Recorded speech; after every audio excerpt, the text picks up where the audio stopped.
Bonjour, bienvenue à cette nouvelle édition des Mardis de l'IRIS. Je reçois Julia Tass, directrice de recherche à l'IRIS, qui vient d'ailleurs de publier pour la revue de l'IRIS ce numéro L'océan transparent, géopolitique des données maritimes. Et Julia, tu as participé à la conférence sur les océans qui vient de se terminer la semaine dernière à Nice. Alors, est-ce que dans cet océan de mauvaises nouvelles multilatérales, est-ce que cette conférence a eu un impact? Est-ce que c'est enfin une bonne nouvelle au niveau international? Oui, cette conférence, elle représente un succès. Alors, elle représente un succès en termes de multilatéralisme, parce qu'on a quand même eu au même endroit 175 pays représentés, plus d'une soixantaine de chefs d'État et de gouvernement. Donc, ça prouve déjà qu'il y avait des gouvernements qui étaient encore dans l'attente de pouvoir discuter, de pouvoir se retrouver au même endroit, ce qui, compte tenu du contexte, est effectivement une bonne nouvelle. Ensuite, l'autre succès que cette conférence représente en termes de diplomatie, c'est le fait qu'on arrive quasiment au nombre nécessaire de ratification d'un traité international dont on pourra reparler. Mais symboliquement, en fait, pour arriver à ce nombre de ratifications, il a fallu que la diplomatie française interagisse avec ses homologues depuis des mois et des mois, parce que la ratification, dans beaucoup de pays, ça demande de passer par un accord du Parlement. Ouais, Donc ça veut dire que c'est un processus lourd. voilà, c'est lourd, c'est long. Donc ça veut dire que il y a quand même depuis des mois des gouvernements, des diplomaties qui interagissent autour de ce sujet. Quelles sont les grandes lignes de ce traité? Qu'est-ce que l'on peut en attendre? Alors ce traité, en fait, c'est un ajout à la Convention des Nations Unies sur le droit de la mer. Donc c'est une convention qu'on appelle la Constitution des océans. C'est une convention qui cadre vraiment notre rapport à la mer avec des zones, des droits, des responsabilités, etc. C'est cette convention, par exemple, qui va créer les eaux internationales. Donc dans les eaux internationales, les États n'ont pas de responsabilité ni la possibilité de réguler quelles sont les activités qui s'y trouvent, sauf à travers le pavillon, mais ça c'est autre chose. Mais globalement, c'est des eaux dans lesquelles il y a plus de liberté que d'obligations. Et ce traité, en fait, il se rajoute à cette convention en limitant les activités possibles dans les eaux internationales. Et finalement, ça peut paraître être un peu négatif parce qu'on peut se dire, bah voilà, encore un traité international qui vient limiter, qui vient cadrer, qui vient encadrer, Qui vient protéger. mais en fait qui vient protéger. Parce que l'objectif de ce traité, c'est de réguler l'utilisation de la biodiversité dans la haute mer. Alors, un absent de marque, les États-Unis. Les États-Unis, alors le gouvernement américain était absent, effectivement. Il n'y avait pas de délégation américaine. Par contre, il y avait, quand c'était possible, des scientifiques américains. Parce qu'en fait, cette conférence, la partie politique s'est tenue la semaine dernière, mais la partie économique se tenait le week-end d'avant et la partie scientifique la semaine d'avant. Donc il y a eu 3 étapes. Et il y a eu beaucoup de scientifiques américains, pas forcément de laboratoires américains, mais qui pouvaient venir d'ailleurs dans le monde. Et surtout, ce qui était frappant quand on assistait et quand on participait à des événements, c'est qu'il y avait beaucoup d'Américains par le secteur privé et par la Oui, philanthropie. mais pour respecter le traité, il faut le gouvernement. Quels sont les autres grands absents, les grands États maritimes qui sont absents ou qui n'ont pas encore signé cette convention? Alors pour ce qui est de la signature de la convention, c'est difficile à dire, parce qu'on a aujourd'hui pas forcément un aperçu de tous les États qui se sont engagés auprès d'Emmanuel Macron à la ratifier. Donc c'est difficile de répondre à cette question. La Chine était présente, a envoyé un haut représentant. Pour ce qui est de grands États maritimes comme le Canada, il y avait aussi des représentants. L'Australie avait des représentants. Donc je pense qu'il y avait quand même beaucoup d'États qui ont une large zone économique exclusive. Hem, pour ce qui est des absents, il y avait quand même beaucoup de pays. Moi, ce que j'ai trouvé, en tout cas, très frappant à cette convention, enfin, à cette conférence, c'est qu'il y avait beaucoup de pays européens, mais parce que ça se tenait en Europe, donc c'était aussi simple pour nous de s'y rendre. Et puis beaucoup de pays, dits du Sud global. Énormément de pays de Polynésie, large, pas seulement la Polynésie française, mais de pays, des micro-États, du Pacifique. Tous ceux qui sont principalement concernés par les océans étaient présents, des pays africains, des pays latino-américains aussi, puisqu'en fait, cette conférence, elle était hébergée par la France, mais elle était co-organisée par la France et le Costa Rica. Hmm. Donc il y avait beaucoup de présence latino-américaine, notamment par la mobilisation côté costaricain.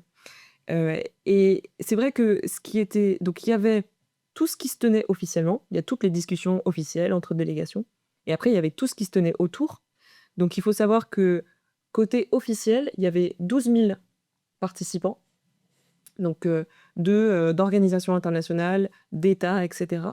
Et il y a eu 100 000 participants de manière étendue. Donc, ce qui veut dire que c'était une ruche, ça bourdonnait d'activités. Nice était rempli d'activistes, de scientifiques et de philanthropes. Et encore une fois, moi, j'ai été marquée par la présence de philanthropes américains, d'énormes bateaux d'exploration des océans liés à de la philanthropie américaine qui financent des instituts de recherche et des instituts, des cercles de réflexion sur... Est-ce qu'ils ont la taille de se substituer à la vacance de l'État américain du fait de l'élection de Trump? Alors, ils n'ont pas évidemment la taille de se substituer aux États-Unis, mais par contre, je pense que ces philanthropies-là ont financé des scientifiques et des think tanks qui ont convaincu des États de ratifier. C'est-à-dire que, pour rappel, alors déjà, la première chose, c'est que les États-Unis n'ont pas signé la Convention.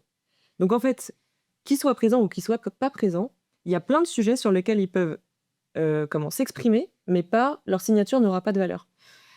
Alors que, par exemple, le Malawi a signé cette convention. Donc, si on convainc le Malawi, c'est une ratification du traité dont on parle.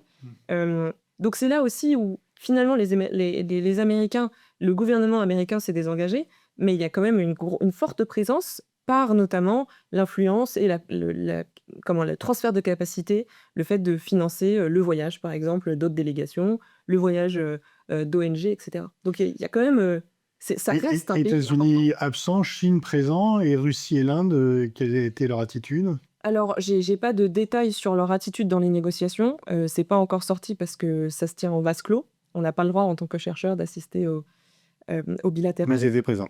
Mais ils étaient présents. L'Inde est très présente sur ce type d'événement et se présente également comme la puissance de l'océan Indien, qui est un océan. On sait que la Chine est très active dans le Pacifique. Est-ce qu'elle profite pas un peu de l'absence des États-Unis pour dire, regardez, nous, on est bons élèves, on essaye de contribuer au maintien de la vie dans les océans, de ne pas faire de surexploitation. Et donc, c'est aussi une victoire diplomatique dans la Chine, dans son combat. C'est une erreur de la part des États-Unis de ne pas être là. Complètement. Alors en fait, cette position de la Chine, elle était présente la semaine dernière, mais c'est le cas depuis de nombreuses années. Parce que depuis qu'il y a cette discussion sur ce traité, en fait, comme les États-Unis n'ont pas signé la convention, tout ce qu'ils disent est reçu, mais pas... Il n'y a pas de dimension contraignante associée. Et donc, même sous la présidence de Joe Biden, l'engagement américain n'était qu'un engagement en faveur du droit de la mer, mais ce n'était pas un engagement qui allait forcément entraîner il n'y avait pas de ratification possible, par exemple. Donc la Chine se porte garante de ce droit international de la mer par sa présence, par le fait qu'elle défende la biodiversité dans la haute mer. Ce qui est paradoxal, quand même, à noter, c'est que, et c'est la beauté des sujets océans, c'est que les États-Unis n'ont pas ratifié cette convention, mais dès qu'il y a des opérations de liberté de la navigation, ils vont se revendiquer du droit de la mer. Donc, c'est-à-dire qu'ils vont promouvoir le droit de la mer sans en être signataires.